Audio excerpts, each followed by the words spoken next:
I'm going to turn it over to Michelle. Michelle, we've got some more. We're going back to back and kind of move things along. Michelle, I'd like to turn over to you and make some introductions for us and move the program forward. Yeah, it's my honor to introduce Dr. Marcy Muldrow Sanders. She is with Ensign, and that is our day sponsor. We're very thankful for them and support them. And we just heard Scott Agama a little while ago. But Dr. Marcy Muldrow Sanders is a retired Navy commander, where she served for 20 years as an anti-submarine warfare officer, ending her service as the Secretary of the Joint Chiefs of Staff at the United States Central Command. Marcy is currently the National Security Innovation Network, Ensign's University Program Director at Florida A&M University, and the liaison for the Florida State University System. Welcome, Marcy. We're happy to have you. Thank you. Thank you for having me. This is very exciting to be here today to introduce Admiral Becker and listen to all these great presentations today. Yeah, it's been amazing, huh? It is amazing. Can you tell us just a sentence or two about what your work in Florida and how you're connected with Ensign? Yes, absolutely. I have the great pleasure of being the first university program director at a historically Black college or university, an HBCU at Florida A&M University. We're a tier 1 R2 research institution. It seems like every year we're adding more advanced degrees. So this year we hope to add in the fall a master's and a PhD in cybersecurity. And I'm also the only university program director to have a role with the state. So I'm the liaison for the state university system, and we're doing some great work here. I'll let you guys know we have a report that identified 46 pages of accelerators in our state university system. So it's a very exciting time to be here. That's awesome, Marcy. Well, I'll let you go, and it looks like Admiral Becker is here, but thank you so much for participating and being part of our event. Thank you. Thank you for having me. Yes, I have the great opportunity to introduce you to Rear Admiral Becker. He served 30 years as a naval intelligence officer in peace, crisis, and combat, with assignments as the Director of Intelligence, the J2, for the Joint Chiefs of Staff, the U.S. Pacific Command in Hawaii, and the International Security Assistance Forces in Afghanistan. Paul Becker is currently an adjunct leadership professor at the United States Naval Academy. He founded the Becker T3 Group, LLC, in 2016, a service-disabled, veteran-owned small business. He is an author, keynote speaker, experienced board member, and a recipient of numerous awards and medals. Welcome, Admiral Becker. My pleasure. Thank you, Marcy.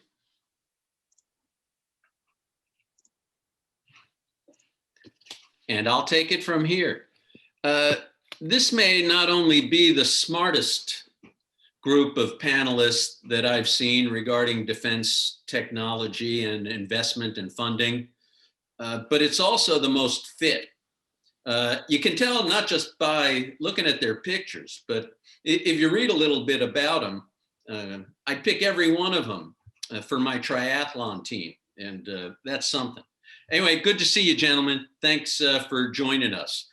With your permission, what I'd like to do is just give a brief introduction for each of you consecutively, and then I'll come back.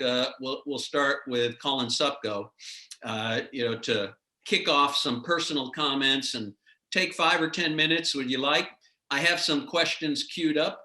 And then we'll get to them. But as usual in these events, I think we learn more from the cross-functional discussions to begin.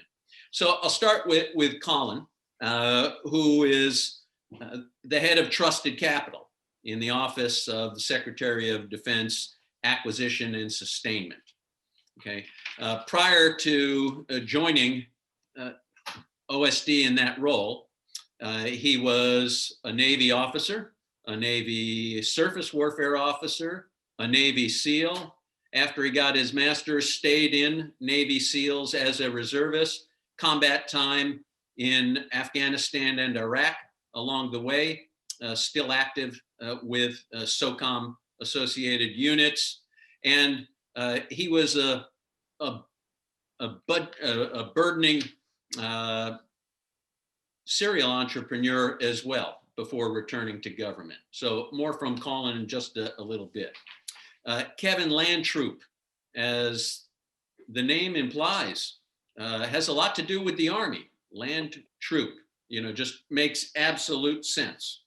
And as the co-founder of the Texas Innovation Forum, he brings together national security expertise for an ecosystem that will benefit us all. More details on that later.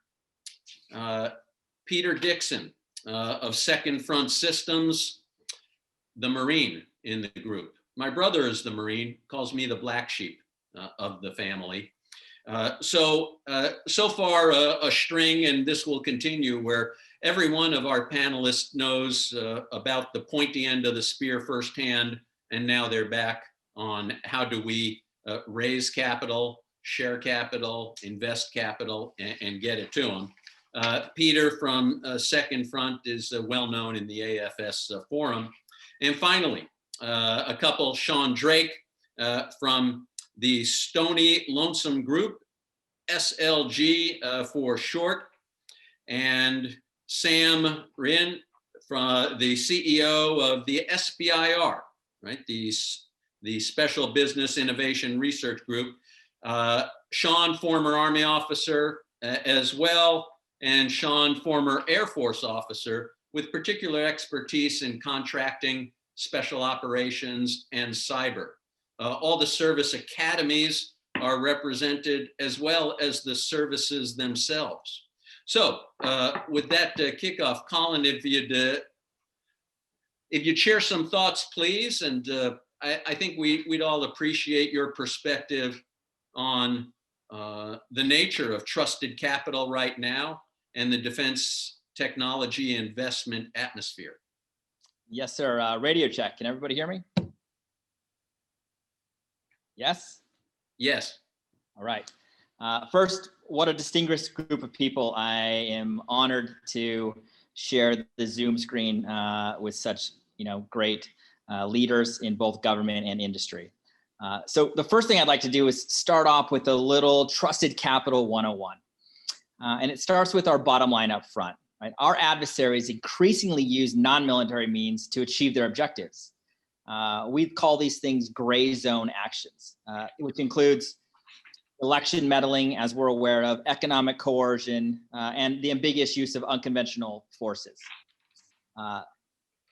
Gray zone conflicts pose a challenge to our efforts and the efforts of our allies. The DoD Trusted Capital Program and its associated digital marketplace is an innovative system designed to illuminate these threat vectors through the use of modern technology and state-derived incentives that align market interests with national interests. The focus is foreign ownership, control, and influence. Two main threat vectors that we're looking at within Trusted Capital. The first is what we call adversarial capital.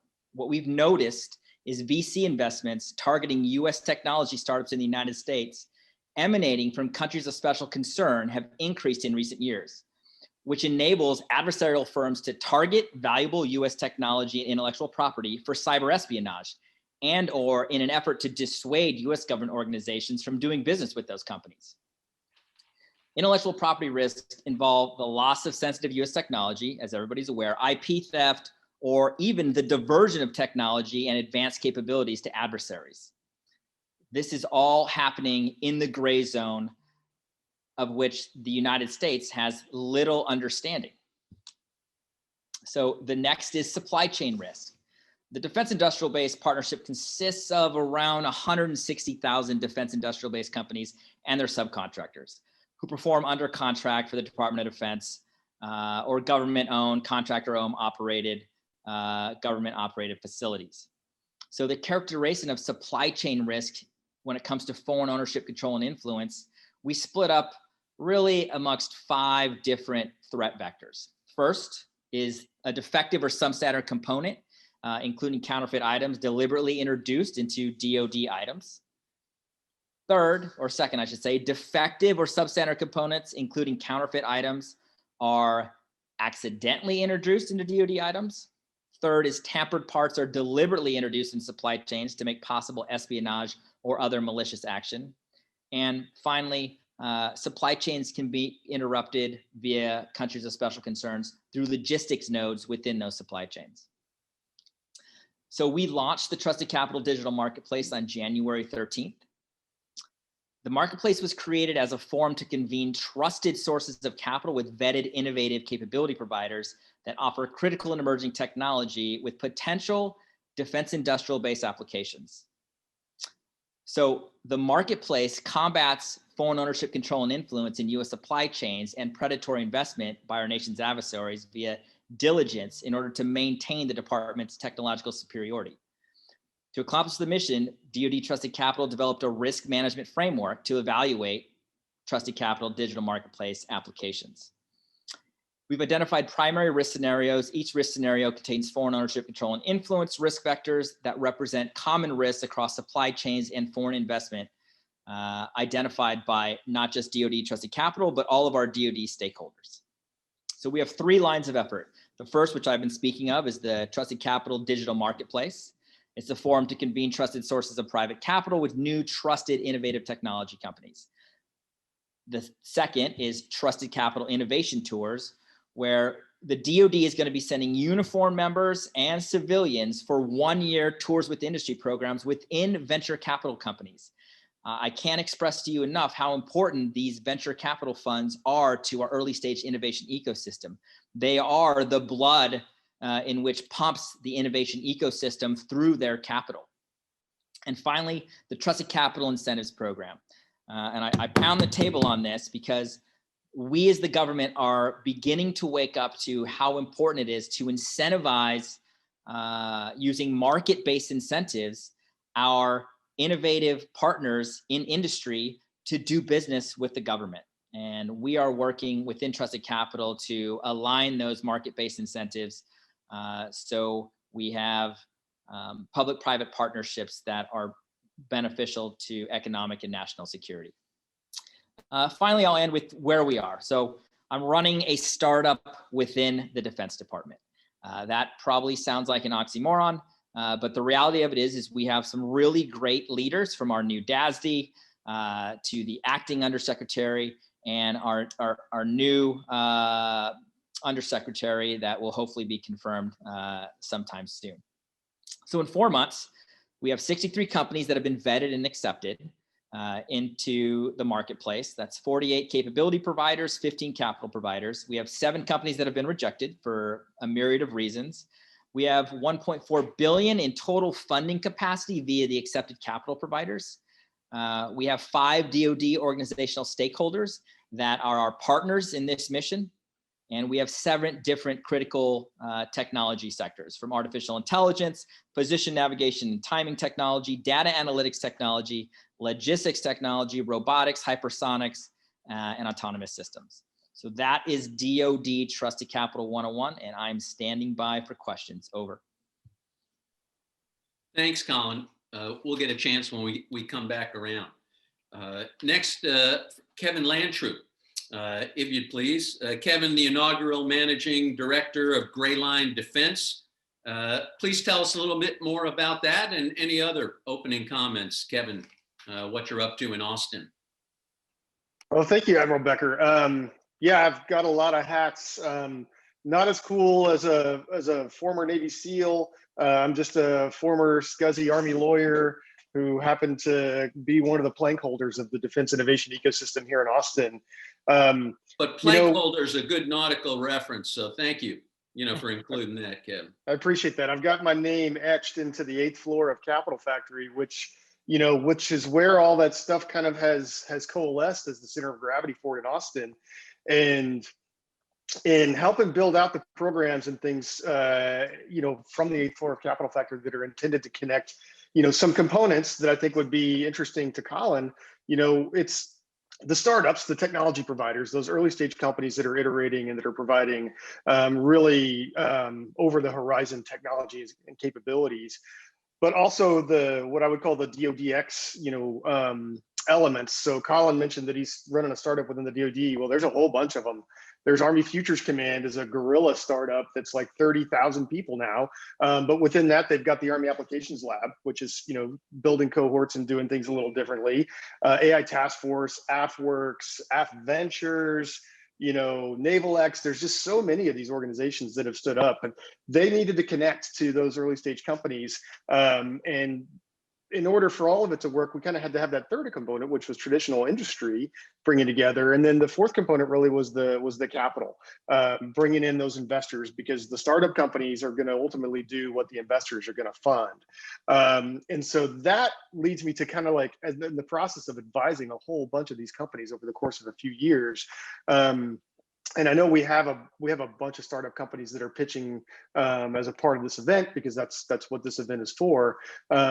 The thing that I would always emphasize to these companies is, what's the right way to go after some of these DoDX prototyping efforts, or just the prototyping funds within the DoD generally, whether it's, Defense Innovation Unit, whether it's a phase 2 SBIR through AFX, or, OT through a traditional consortium or something like that.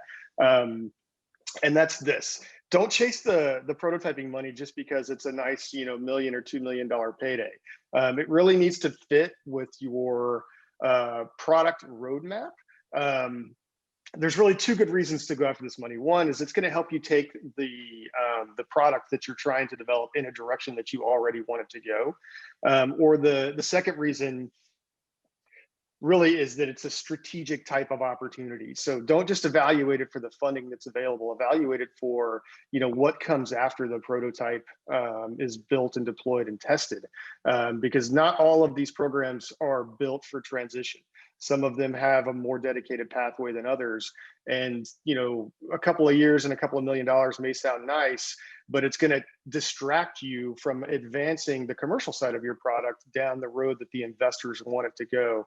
And ultimately, it's going to decrease the likelihood of you having a liquidity event that's going to make those investors happy that they invested in you in the first place. So you really have to be thoughtful about what types of programs that you're going after, and making sure that it fits a company growth strategy. Because if these companies in that kind of startup portfolio aren't growing, then folks like Sean are going to stop writing them checks. Because even though Sean, he's a West Point graduate and he runs a venture fund called Stony Lonesome Group, he still has limited partners, and he still has fiduciary responsibility to produce returns, and that means those companies have to grow in value. Thank you, Kevin. Super. Next up, Pete Dixon. Right? Pete from Second Front Systems, former Marine. He's been a special advisor to the State Department along the way, knows what combat looks like firsthand, and his off-duty interests include nonpartisan efforts to bring veterans to the floor of Congress, which will aid us all to have people there with our kind of smarts and experience as they vote on decisions that affect our future. So Peter, if you please share some thoughts from Second Front Systems, please. Thank you very much, Adam. So I'm Peter Dixon. I'm the CEO of Second Front Systems. We're a venture-backed defense company. I think probably most of the people on the panel and a fair bit of folks in the audience are familiar with Second Front. We have probably the greatest collection of defense innovation entrepreneurs in one place outside of uniform. So in terms of just looking at the history of defense efforts to engage the tech sector and Silicon Valley and the other innovation clusters around the country, it's somewhat of a fraught history. And there's a great image from the think tank CNAS that's called Efforts to Work Around the Main Acquisition System. And maybe if you've got a second screen open and you're watching at home, worth bringing it up just to take a look at it. And it shows maybe 15 or 20 different outreach efforts over the years. So this is after base realignment and closure shut down the 16 major defense bases in Silicon Valley. And DoD really lost that connective tissue with Silicon Valley, and the two sectors started going in different directions. And so these efforts to sort of bridge the gap, as everybody refers to it as, or across the valley of death, includes things like the Rapid Equipping Force, Venture Capitalists at Sea, Defense Venture Catalyst Initiative, which Trusted Capital Marketplace sounds a hell of a lot like to me. Most of these were failures and created a lot of scar tissue and frustration among the venture capital community with DoD. So when I got involved with Defense Innovation Unit Experimental, in part because when I was in uniform, I'd worked with In-Q-Tel and DARPA to do counter cartel stuff in Mexico and mobile money in Africa and a number of other things. We really were at that point treading on pretty thin ice, because DIUX was saying that their metric for success at that point was the number of meetings that they were having, when really that was how much VC patience they were burning through, and that they were sort of the Match.com for DoD, and that the coin of the realm for Silicon Valley was interesting problem sets, and they were bringing that to the table.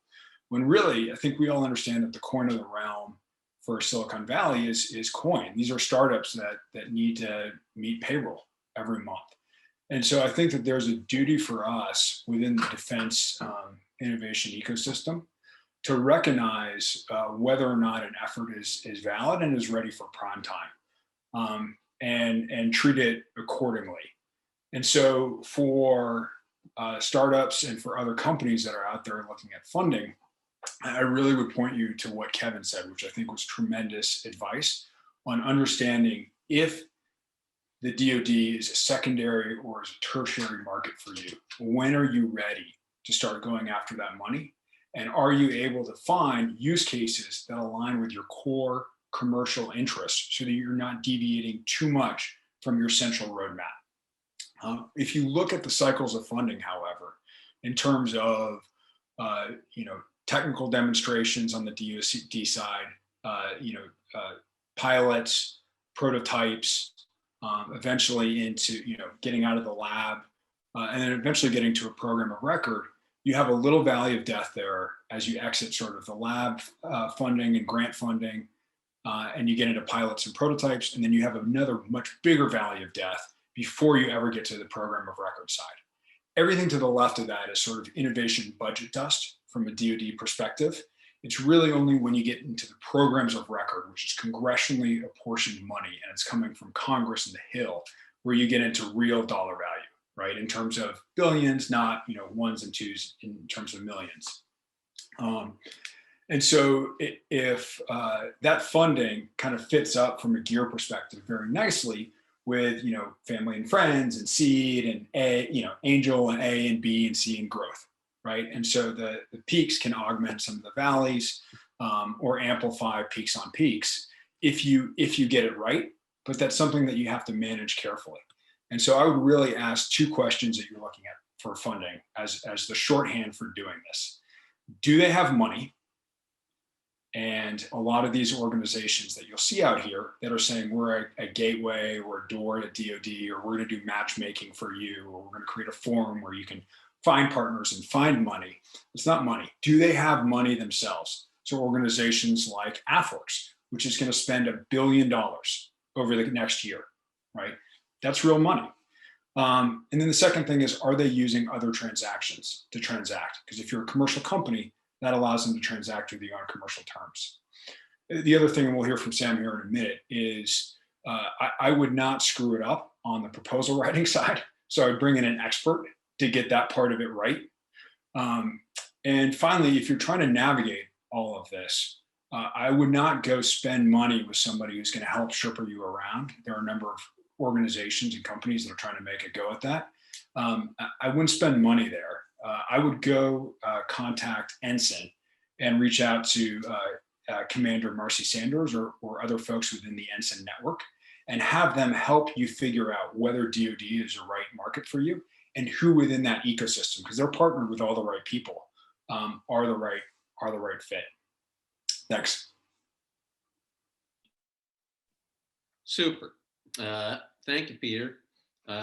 You mentioned Sam, but let me let me go to Sean first, if I please. And Sean, Stony Lonesome Group. Looks like my screen locked up there for a minute. Okay. We- Okay, back with you. Okay, I think we're back. Okay, thanks. Appreciate it. Right. Well, hey, listen, it's great to see all these familiar faces. I look out and I see that we talked about this being an ecosystem, and I've had the pleasure to sort of work with and interact, pretty much with everybody who's on the call today. I see that I've kind of got the gray hair, and I guess that's not only the gray hair, but the scar tissue to go along doing that. When I was sort of apprenticing in venture capital, my first boss was a guy named Anthony Buffa. Anthony was Italian. He was about 5'6" and bald.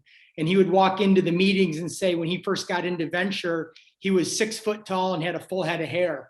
And so having been doing this for about, 10 years at Stony Lonesome Group, have had a chance to interact on a lot of different sides of how do you bring capital to these early stage entrepreneurs. And, Colin, we've applied for the, for your program and look forward to hearing back on the application. And, Peter, we had a pleasure of looking at your company. And, Kevin, we've been down to Army Futures Command and Capital Factory a couple times in the early days as Stony Lonesome Group. And you're going to hear more about Sam, but we've worked very closely with him and his firm to bring in some of that sort of complementary capital that's so crucial to some of these early stage companies. But Stony Lonesome Group's a venture capital firm. We just hit our 10-year anniversary, and we've now deployed $17 million across 44 early stage vet-led dual-use technology companies. And, what we like to say at Stony Lonesome Group is we're mentor capital as much as we are venture capital. We really like to roll up our sleeves and get to know our management teams, our entrepreneurs, and not only provide the critical capital, but also sort of the mentorship and the guidance to how do you get to that next stage. And in some cases, even though we heavily favor entrepreneurs and management teams that have a military background, and we've backed entrepreneurs across all the different military services, a lot of times they've got that technology that they developed when they served, and they said, hey, I can go solve this problem, this gap, or this out over the horizon need that they saw that when they wore the uniform, but they don't necessarily know a lot about business. And so we come in and we coach and mentor on that side of things. But occasionally we see a technology out there where they don't have a military background, and we recognize the application of that technology within the DoD. So we have a natural language generation company that's actually about to go public. And we took a look at the technology and we said, I mean, the DoD, the IC community could absolutely use this technology. What are you doing in that sector as we were doing our due diligence? And they said, we realize it's a big market opportunity, but we don't know where to begin. We don't know how to do government contracting. We don't know how to speak to the military.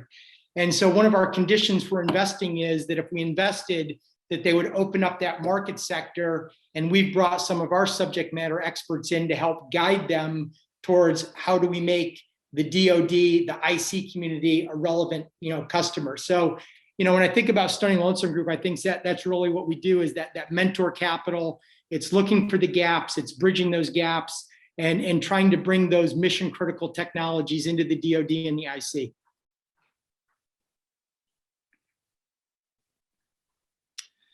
Thanks, Sean. On a personal level, what's the origin of Stony Lonesome? Your group title. Stony Lonesome is the back gate going to West Point. So I'm a West Point grad. But really the significance of that is just, it truly is a group. If I had to say what differentiates, there we go, Kevin, I love it. If I had to say what really differentiates us in the marketplace is that it's our team of people.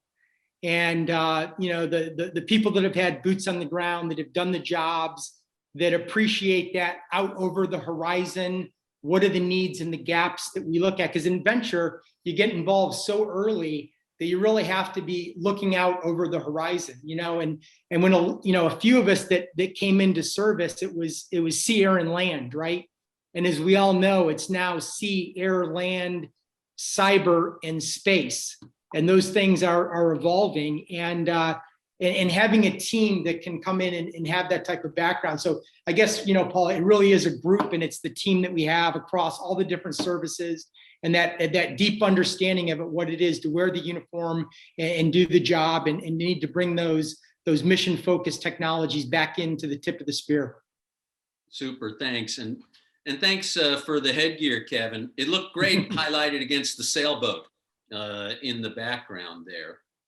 And now finally over to Sam, who I see as a venture partner, with Stony Lonesome. And while Sam, former Air Force officer, he's uniquely scuba qualified, I should say, and that's significant. So you talked about the sea, but there's also under the sea, right? Certain warriors would consider that its own domain in a way. But Sam, please tell us about your work as the CEO for SBIR Advisors. Yes, sir. Thank you. SBIR Advisors. So like you said, I'm a former contracting officer, graduated Air Force Academy, did a number of years of special operations, AFSOC, and then moved over to offensive, defensive cyber to work system acquisition over there, which was a green door assignment, which is, for those who don't know in the audience, it's a classified kind of acquisition space. And what I got to see back there is kind of what all these guys have been hitting on today, is that what's really happening is we're kind of in a Cold War right now. And all the war fighting that's happening is on the acquisition side. And we're losing that fight because acquisitions is so slow. And so I tried, there's the primes really benefit from that. They have the ability to outlive these long sales cycles of a year to 18 months that can sometimes take to get on contract. But startups don't have that kind of runway or burn rate. So it's very difficult for innovative companies to do business with the DoD. So I got out to help try to get the Air Force to get out of their own way in the DoD. And our mission at Cyber Advisors, we're a team of 17 former acquisition officers, is to disrupt the way the DoD does business. And we're using the SBIR program to do that, which is, like I've seen in the comments and like Peter said, SBIR is great and we can talk a lot about that, but it can be a bridge to nowhere if you don't have a customer on the back end ready to transition you to phase 3. So to that end, we've done about 24 to 28 million and a couple million pending there in phase 3 contracts in the last year. And all that's been to try to help get these companies plugged into the right customers, the right offices that would be interested in their technology. How we're doing this is basically anytime, let's say you're at a convention as a small business startup, you've got your booth and someone in uniform walks up to you. They like your technology, but they're often going to say one of two things. One, I don't have money for you, because they have to forecast out their budgets by 2 years, get it approved by Congress. So if you weren't on their radar 2 years ago, they don't have money for you today. Every dollar already has a name. And the second thing they might say is, well, I have money for you, but I don't have a way of getting it to you. What is the contract vehicle that I can use?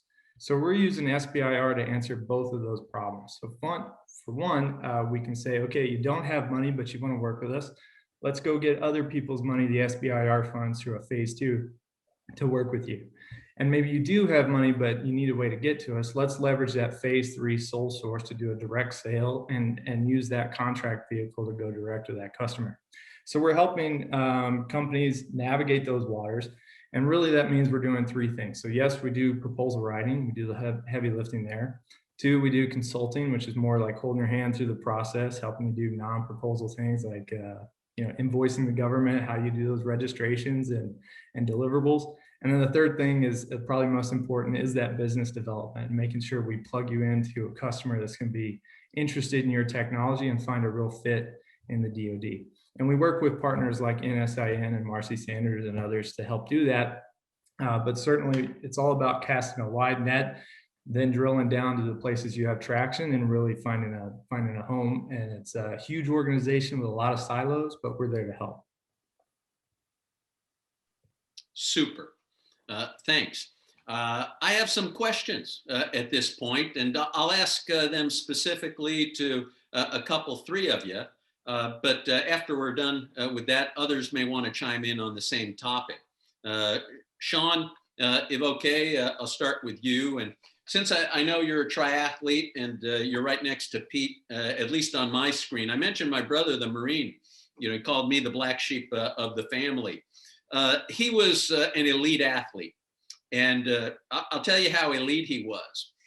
When he was enlisted, he later became an officer. He came in second in the Malaysian National Triathlon when he was an MSG, a Marine Security Guard detachment guy in Kuala Lumpur, right? He only used to get activated from his reserve status for the inter-service athletic competitions until 9/11.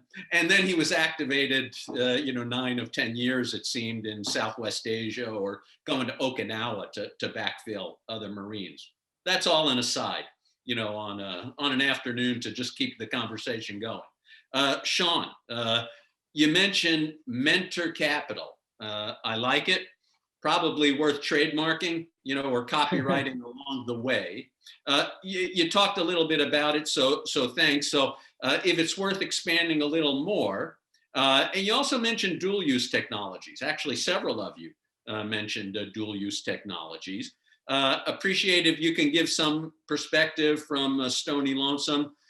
What are some of the most promising dual use technologies that interest you and that others should be interested in the current environment? No, thank you, sir. Well, first of all, I appreciate the comments on the triathlon stuff, but I tell people I ride my desk more than my bike these days. So, it does tie into a lot of the stuff we do at Stony Lonesome Group, which we have another fund. Our current fund is focused on cyber smart data, AI, and robotics. And our previous fund was focused on military medicine, healthcare, and veteran care. And that includes a lot of things related to human performance, battlefield medicine, et cetera. So I think from a high level, it sort of answers the question about what sectors, we're looking at and we think are exciting. To tie that into the question about the mentor capital, I'm actually normally from Connecticut, but I'm down in sunny Tampa right now because we're meeting with one of our AI companies that's focused on the hyperconvergence of data. And whether that's applied to the intelligence domain or the cybersecurity domain, what we're looking a lot at is it's not a case of not having enough data. The reality is when it comes to intelligence gathering or in the cyber threat domain, it's almost a case of having too much data. And how do we process that data? How do we apply artificial intelligence and machine learning to what's another one of our sort of favorite words out there is actionable intelligence? How do you make that actionable for the decision makers? So the reason we're down here in Tampa is because we're working with that company. It happens to be called Equitas. We are helping to set up some meetings with the customer, with SOCOM later this week. And, that's an example of us sort of with that hands-on mentorship of not only making the investment, but working to bring the customer to the table to engage in those discussions about how are they dealing with the data and how can we make that more actionable for them? Super, thanks.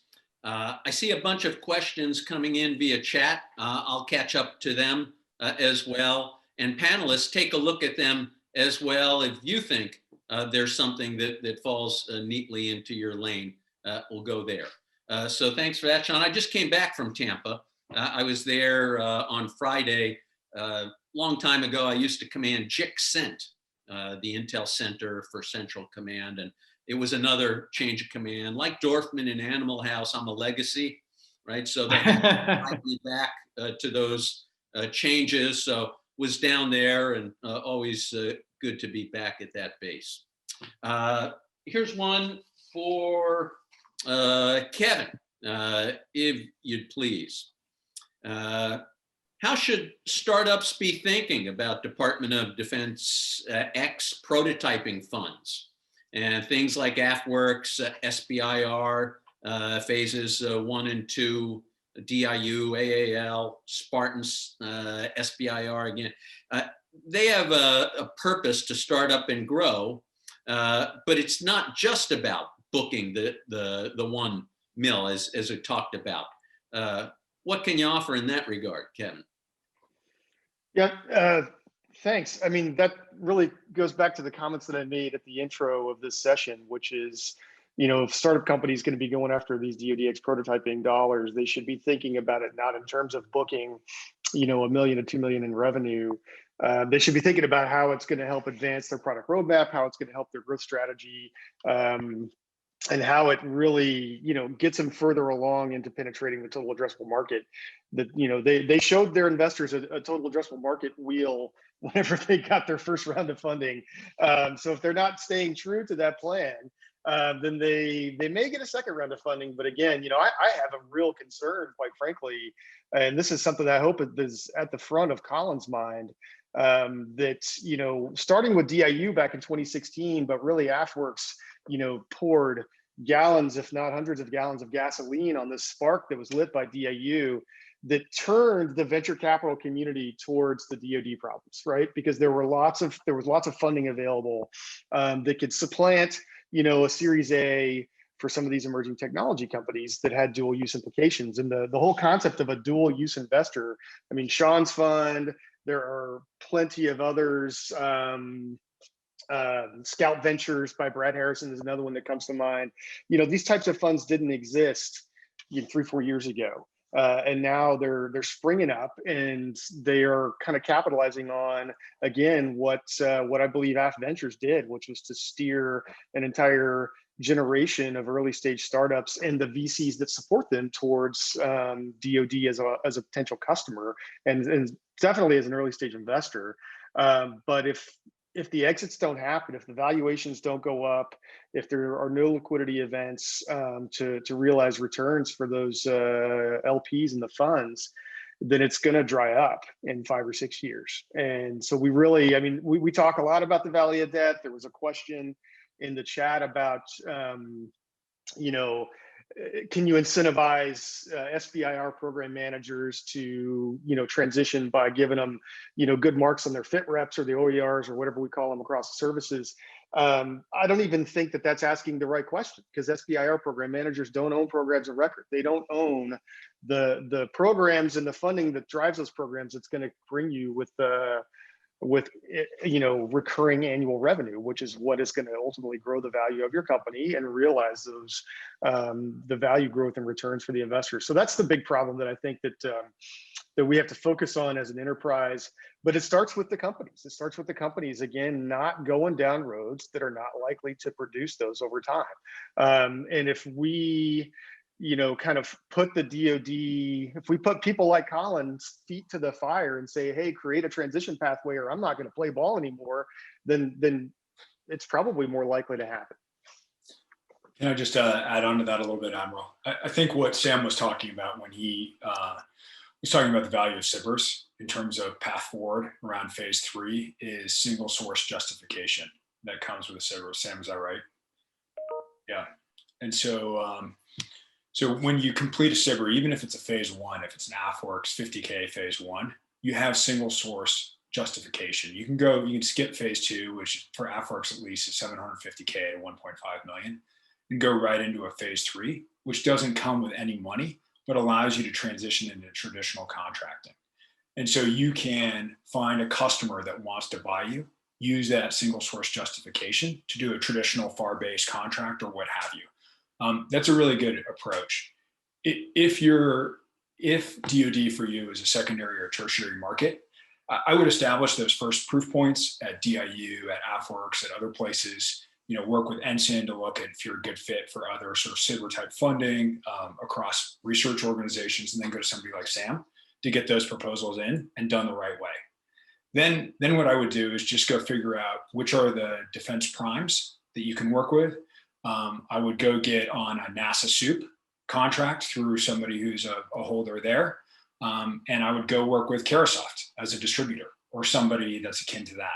And that would be my strategy to try and make defense 20 or 30% of your overall revenue mix. If you're trying to be sort of the next Palantir or SpaceX, and you're actually trying to be a defense first dual use company, that's a lot harder because now you're going to have to move into something where you're holding a program of record yourself. And frankly, that's going to entail a congressional engagement strategy and a multi-year cycle to get funding through the DoD. And you should understand that, right? Because that's a more fraught transition path.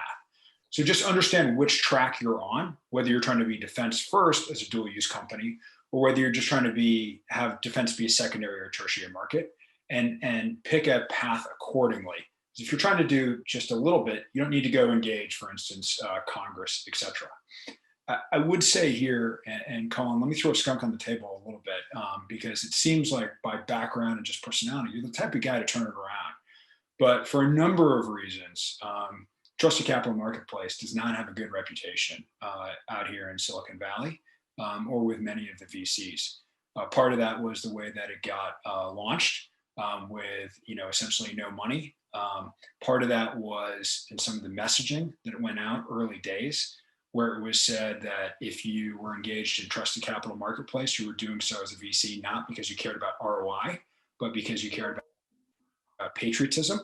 I'm an LP in a VC firm, and if I saw that they invested in something, not because of ROI, but because of patriotism, they lost all my money, right? I would, I'd be calling Kevin and saying, Kevin, like, what are my legal courses of action here? And so the reason that I was bringing up DIU X a little bit is, there's a grace period here for a lot of these efforts to figure out how to turn them around and make them productive. But I would say in terms of, you were talking about like financial incentives and creating incentives, the idea of getting additional capital gains tax reductions, which has been bandied about, is, I can't imagine how that's ever going to get through Treasury. In fact, everything from the progressive wing of the Democratic Party is going the other direction of taking capital gains, off the table, or reducing it. And so putting a spotlight on that as a way to induce VC money, one, isn't going to work.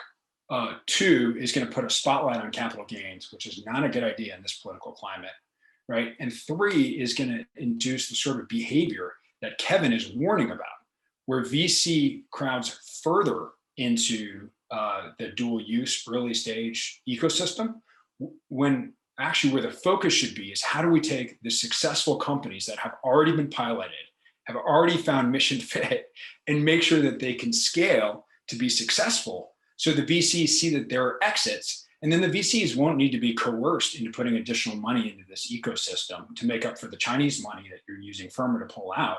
They'll do it themselves. Well, I got to jump in here, and Dad, I got to jump in there a little bit if you don't mind, and then Colin, but first of all, I guess maybe it's because we've always positioned ourselves to be the anti-Silicon Valley venture capital firm, and that's been our thing. So we certainly didn't have to be coerced. As a matter of fact, we do what the infantry does, and we've been trying to lead from the front. And in a lot of ways, maybe encourage some of those companies to join us in investing in these types of companies. But to kind of go back, the mix between the VC and the private capital and the government and the SBIR money, the way we see it is it's sort of like a self-fulfilling iterative type process, right? We find in early stage technology, we see that there's a potential filling that gap out over the horizon, and we agree to put some seed money in. Then we go in and we go talk to somebody like Sam or Peter with what you guys are doing at Front Point Systems and say, hey, what can we do to get the government more involved and engaged so that we know that there's actually going to be a customer there, right? And so maybe the proof point is getting some of those phase 1 and phase 2 SBIR. That success starts to show that product market fit and the customer. And that's where we come in and say, we're going to put in additional capital into the next round. And that gets them a little bit closer. It gets them another 12 to 18 months to where maybe they can secure that phase 3 contract, right? And if somewhere along the way, some of the firms that maybe have the focus on the military or the dual use or even the defense first approach, if we can start to bring in some of those other Silicon Valley firms to co-invest with us, that's that ecosystem that gets the flywheel going it starts to bring the technologies that we need, quite honestly, to stay ahead of our near peers that are being government funded in the race in AI and cyber that we are, that I think is really what's so critical to our national defense. So, Thanks, Good. Sean. Thanks, Sean. Colin, your name's been mentioned several times, so the floor is yours. Yeah, I appreciate it. And, I want to make clear that, Peter, appreciate your comments, understand where you're coming from, and understood that when I was asked to come in and look at this problem set, that it was indeed a somewhat of a turnaround operation, if you will. And you've got the background for it, Colin. So we're all rooting for you. We all understand the nature of the problem here. So I think that's a really key thing to discuss is the fact that there is not just a single problem of what we're dealing with, right? We are dealing with gray zone economic warfare, in which is insidious because it takes place over time, and without a clear understanding from the government how insidious it is or where the enemy has found seams in our supply chains, within our corporate structures in really key industries, then we end up being in situations like we are now with microelectronics. So that's problem set one. Problem set two is the consolidation of defense industrial based companies, meaning there's less and less companies that are being contracted within the defense industrial base, which limits competition, limits our ability to get the best and brightest and new technology into the system. And then finally, as you said, there is not currently right now incentives other than the stick via FIRMA and CFIUS to get companies to describe, to tell the government when they have a 25%, take 25% on their cap table from a country of special concern, because the enemy gets that and they're everywhere before the 25% and recognize they don't want to go over it because they don't want to hit that trigger that requires what do they call it? When you're telling the government, hey, self-notified, I have more than 25% investment from a country of special concern. So my problem set is indeed around how do you create a system in which the early stage innovation ecosystem is willing to share information about their businesses, their supply chains, their cap table, their limited partners, whatever it may be, so we can gain a much clearer perspective on what those threat vectors might be and where we can help them mitigate that risk for the benefit of economic and national security. Now, I don't disagree with you that say tax credits or capital gains tax reductions are a one size fit all. Just like I don't believe that you can only motivate human beings through a stick. If there's not a stick and carrot approach in a public-private partnership with these industries to drive towards the utopia that you guys are describing here when it comes to defense industrial base programs of record and getting the PEOs, which as Kevin and Sean and Sam and Peter, you know all too well, is where that valley of death exists because of our presidential budgeting system and the way it's set up. If we can't get those PEOs to engage early at DIU, AFWorks, Army Futures Command, Naval X, SOCOM, and understand what they need to get rid of so they can bring new things in, then we're going to get nowhere. And we're going to be even further down the rabbit hole because our enemy runs a command directed economy. Our enemy has $1 trillion sovereign wealth fund that they're executing on around the world. And we are fighting amongst ourselves for really scraps that the DoD, as you said, uses budget dust to attract new companies. So we need to come together and ask ourselves, what are things that we can do? Because it is about ROI. All the VC friends that I have out in the Valley or in Austin or in Boston or New York City, they're very clear. For anybody to say that patriotism needs to be top line doesn't understand the business. But that's not where we are at right now. And we're at in a place where we are looking at systems of systems that allows us insight into threat vectors, just like we would on a battlefield or dealing with any other threat actor, and figuring out a way how to incentivize that cooperation and behavior, because our economic security is our national security. Our national security is our economic security, and fence sitting is not going to do the nation any good. So I'll stop there. So Over. Colin, I'm a former intelligence officer in the Marine Corps. And so, a couple of our folks just wrote something on acquisition warfare. So if you go look, in Enrique Odi and acquisition warfare and Second Front, it'll pop right up. But yeah, I think you hit on the key point here, which is limited partners, LPs and funds are not extracting IP by investing. They're tipping and queuing by investing. The way that they close their kill chain every time is cyber. And that's how they're extracting all of our IP. So until Trusted Capital Marketplace gets serious about addressing the cyber side of the equation, you're not actually closing off the Achilles heel for how all of our IP is actually exiting. You are 100% correct. And I think I mentioned that in my initial opening statement. I am lockstep with you, but it's also why under industrial policy, we fall under the Chief Information Security Officer, who has the cyber maturity model certification, who has supply chain risk management for the DoD, because none of those things are mutually exclusive.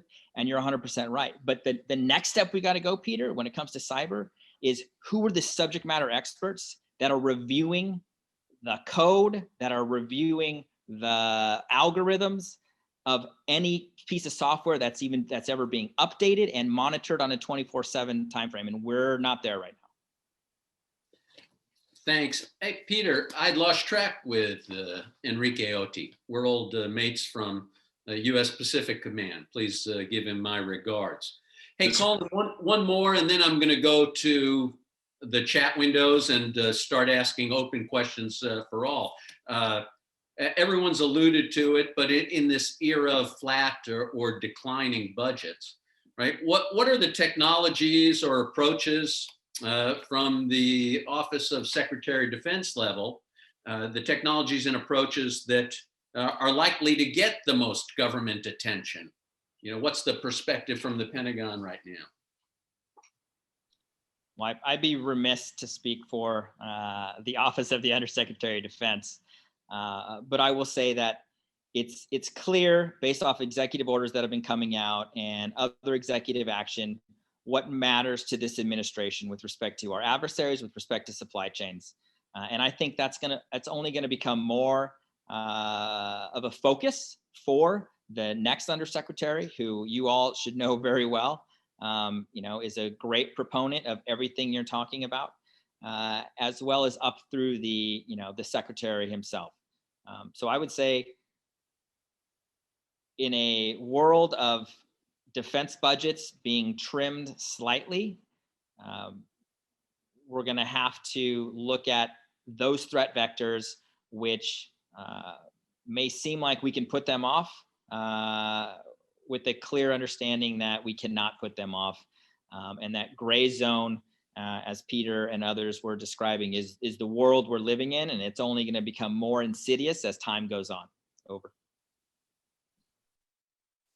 Maybe a little something I could add to that, Paul, would just be, there's and I think a lot of people on this call probably heard it, but data is the new ammunition, right?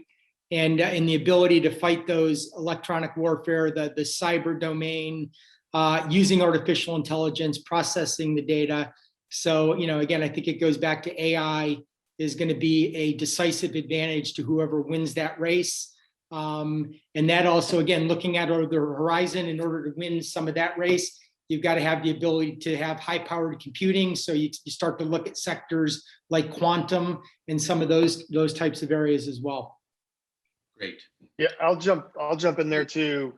So Sean and I have the luxury of not having to preface our answers with, this is my personal opinion and not the opinion of the Department of Defense.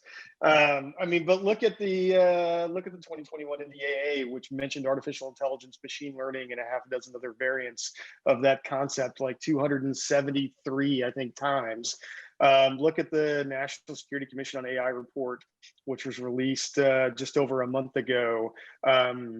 that was what, 670 pages, and it had dozens of recommendations. It had a lot of recommendations for, new boards and councils and reports to Congress, but it also had a lot of recommendations about consolidation of responsibility for identifying best-in-class AI technologies, establishing certain types of funds. So, I mean, I think the message, at least coming from inside the Beltway, is pretty clear on the types of technologies that they want, or that they're going to be focused on, for at least for the current administration, which is, I think, the right focus. And I don't just say that because I happen to, lead BD and sales for a pretty big AI startup that's got a big government focus, but I think it's the right thing for the security of our country, which is, one of the reasons why I joined Spark Cognition Government Systems to begin with. Good. Thanks, Kevin. Here's one I'm going to time hack at 1:37 p.m. on chat. A previous venture capital speaker stressed revenue, revenue, revenue. Capital investments doomed if the small business is unable to get real revenue, not SBIR contracts from the government. How do we solve this problem for small companies? Open to anyone. Sam, you're smiling the most, though. Perhaps that's a... Sure, I'll jump on that one. So yeah, I agree. You've got to have a plan to transition out of SBIR, but also understand that, like I said earlier, these organizations, most of them you're approaching, don't have money, free cash flow today. Like, they might have a canceled program that has a little extra funds, but those are far and few between to find, and that they're just not allowed to, have contingency budgets set aside to try new things. So that's what you have to use SBIR funds to get your product into an office like that, to get their feedback on your solution so you can start to integrate and adapt to their requirements. But it's more about seeding your solution, your technology into their office, and then having that ability that once they have funding to go sole source to you. So, that's going to be a year or two out, though. So you've got to find a way to bridge the gap between today and 2 years from now when they have money set aside from you. And it's going to take planning very early on and big muscle movements to make sure that you're written into their budget 2 years from now. And so you've got to do that from the onset when you match with the right customer and start working towards that. And so, and that's basically what the phase 3 is there for. I think everybody has talked on this, is that the traditional way of doing business is that, let's be real, programs of record and stuff spend 90% or more of their budgets on IDIQs and contract vehicles that these startups have no access to. And they cannot see the requirements that are being posted there unless you go buddy up with one of the IDIQ holders and you take terrible margins and you build up that, positive government Yelp review, and then break out on your own 5 years from now when they post an IDIQ solicitation. The way around that is to disrupt that traditional model and go direct with a phase 3 direct sale. And so you got to use the SBIR phase 2 to bring your own money to the party to get in the office, and then leverage that phase 3 sole source to get direct sale with that organization. Good. And I'll add one more thing, and Peter brought this up first, and that is the technologies that are going to change the future, the technologies that are going to drive both our economic and our national security success are not going to be mutually exclusive. AI is something that's going to drive our economic future as well as it's going to drive our national security future. So as Peter said earlier, if you're a company, you need to have a product roadmap where DoD or government funding is only a sliver of your overall market segment that you're going after. You need to drive down that product roadmap, understanding that there's a time and a place to engage the DoD and a time and place not to spend your cycles on jumping through the hoops that DoD represents. Then it's on us inside the government to start limiting those hoops and start bringing those PEOs into the fold so we can change the system. The same. To add to that, Colin, I think the other thing that we need to look at is reducing the friction in the acquisition process as much as possible. We have to bring things to market and change at the speed of innovation, not at the speed of government, especially when you're in areas like cyber, where it's changing so rapidly if we're not changing the way that the private sector does to keep up, I mean, how can you have a 2-year funding cycle for something like cyber that's changing by the hour? So we're making a lot of progress there, right? These sec DevOps and all the different things we heard about in some of the other, we're moving in the right direction. But if I had to say a single thing across the board that collectively we all need to continue to ask for is remove the friction from the procurement process, get technology and innovation in faster. And, and even if we make a couple wrong decisions about things that get funded, net, we're going to be more effective. And Great. In the interest of time, let me go through a couple more of the chat inputs. This from TimeHack 204. This is fascinating. We have a UAS that works in the air, land, and sea, unlike anything else in the world. I have Asian companies that want to buy our IP, and I can't get a DOX agency to pay for even the slightest infusion. Anyone have some advice to this input? I'd reach out to Ensign and figure out for your particular capability set, right, where is the best partner, and I'd start there.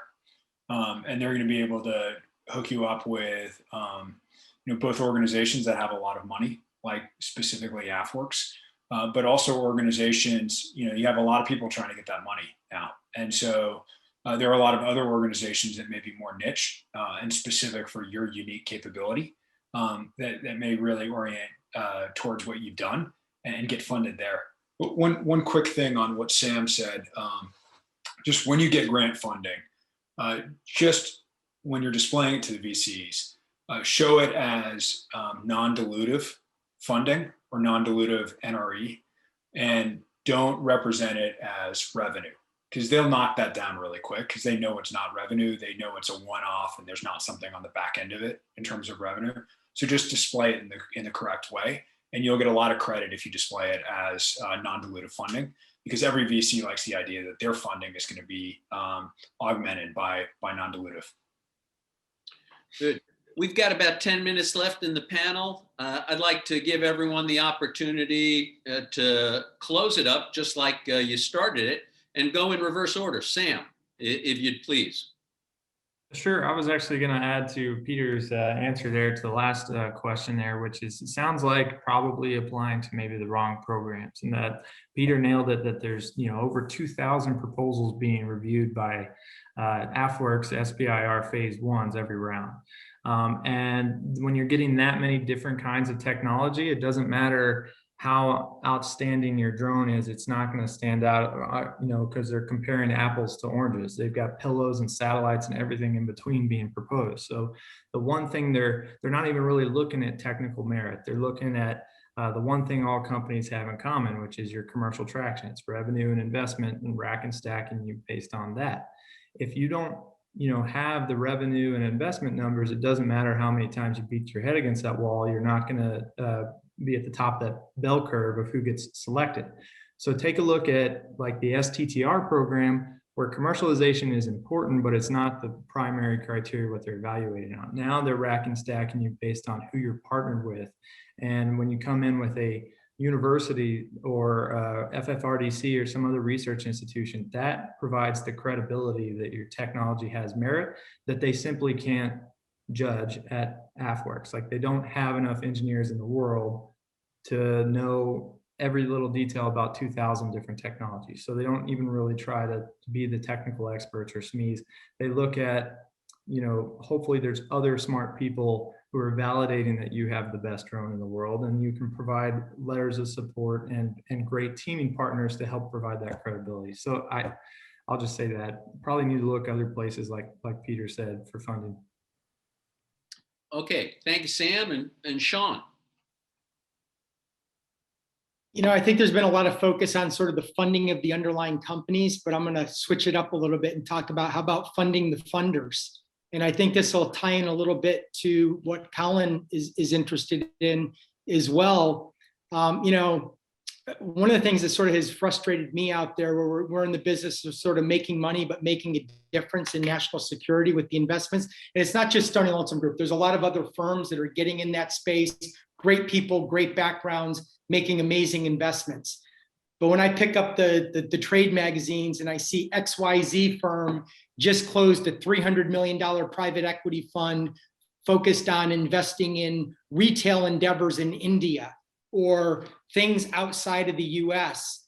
And yet there's firms that are struggling to get that trusted capital so that we can go out and make a difference with our investment. So, you know, a lot of people are interested in getting exposure to investments in cyber and AI and those areas. It's all sexy and they hear about it. But the way to really, for I think investors within the US to express that is to go find some of the firms out there that have these amazing teams with these backgrounds that can truly evaluate the you know, the companies out there doing good work in those sectors. So Thank you. Peter. So the reason that LPs are going to put money in with VC firms that are focused on defense is because you see the exits there. The other way to create that is to actually do some good modeling around the newest crop of companies that are dual use but not defense first or commercial first, by having a secondary or tertiary market that's viable now in defense, that's newly viable over the last 10 years. Are they having better exits than their contemporaries who don't have that defense secondary or tertiary market? So that's the other thing to show there. But until you have a dual use defense first, or even better yet, a venture backed defense company like Untitled that's valued at over $1 billion, or dual use defense first like Palantir and SpaceX, right? I basically just said the list. That's it. Until you have other unicorns in that dual use space, it's going to be hard to get LPs to really think that DoD is truly open for business. If DoD gets open for business, not just on the defense innovation side, but on the programmatic side, where all the real money is kept, right? Then the VCs are going to follow, the LPs are going to follow, everybody else is going to go enable that to happen. But that door has to be open, and open in a real way first. Super. Thanks. Kevin. Yeah, thanks. Yeah, Peter, I think we could have a debate over how many true dual use unicorns there are out there, but I think it's how much dual do you need in the dual use definition. But that actually relates to the comment I was going to make is, you know, I agree with comments that were made about, you know, for a company to really have a solid DoD strategy, it needs to be a sliver of the overall product development and commercialization strategy. However, that's super hard, and it's not just super hard because of, you know, CMMC and trying to get an FCL. It's the basics of business operations inside of a venture-backed startup, right? So, you know, take a software company, take an AI company, from the day that company raises its first round until it has a liquidity event, it's constantly in a process of growth and raising, right? So it's, you know, there's risk capital and there's growth capital being deployed, and they can't deploy it fast enough. Or I should say that there's strong incentives for them to deploy that capital as fast as they can to grow and capture market share faster than their competitors, because that's what's going to get them the C round, and then that's what's going to get them the D round. That sales cycle is driven by a bi-weekly, most likely, pipeline review with the sales leadership inside the organization and sales ops. And guess what that sales ops team is thinking about? They're thinking about deals that are closing this quarter and deals that are closing next quarter. And those deals are the deals that are getting sales engineers into the meetings, that are getting solutions architects working on RFPs, right? Any deal that I'm closing for the Army AI Task Force or GVSC or the JAKE or what have you, we're not going to see revenue on that until next year at best.